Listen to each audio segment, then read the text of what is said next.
Welcome to Proverbs for Life, where we're taking ancient wisdom and applying it to a modern world. I want to show you a proverb here. It's one of my favorite proverbs. It's a series of proverbs on what's known as the sluggard or the lazy person. I prefer the word sluggard. I just think it's a funny word and it really describes what this person is actually like. This is a proverb of what's called similarity. In other words, it'll take two concepts and show you how they're similar, and you're meant to look at it and try to observe in what ways are they similar. So let's take a look at this. It says, Proverbs 26:14, as a door turns on its hinges, so does a sluggard on his bed.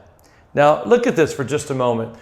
What are the two things being shown to be similar? A door and a sluggard. So somehow the door and the sluggard are going to be compared. You can see as a door, so a sluggard. And not only that, but you also see hinges and bed are being shown to have some sort of relationship. So let's look at this for a moment. How is a door and a sluggard in this proverb similar? Well, number one, hinges are made for a door, and a door is made to have hinges. So these two things have to go together in order for it to work.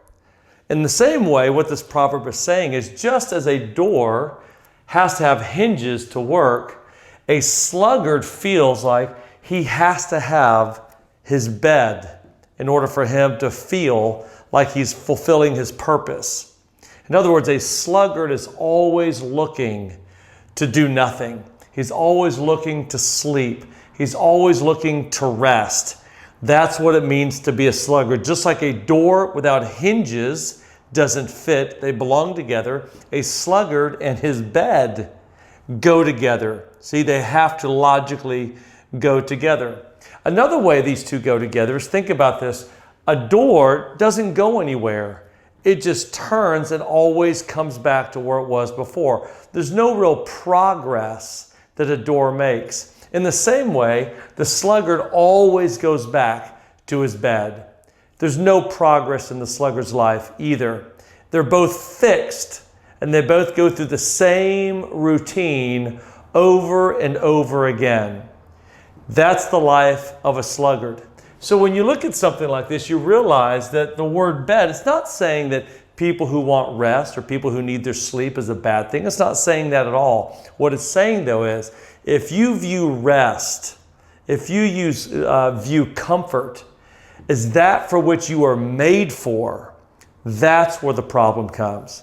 See, that's why this is a proverb for today.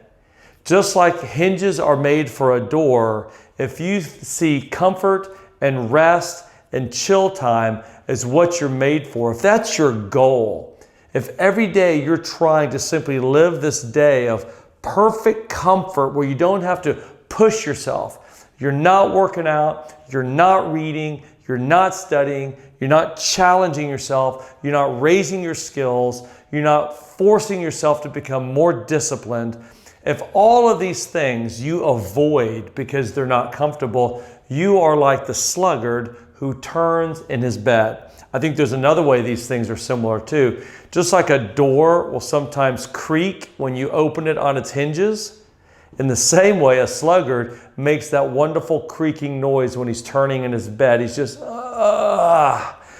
always turning over in his bed, just like a door on its hinges. Don't be like the sluggard. Let's live with purpose. Let's push ourselves. Let's stretch ourselves.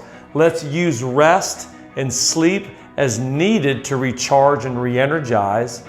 But then let's live with purpose and drive and ambition. And let's really strive to use the gifts and the talents and the opportunities that we have to be everything that we're capable of being, because that's the way that God has made us.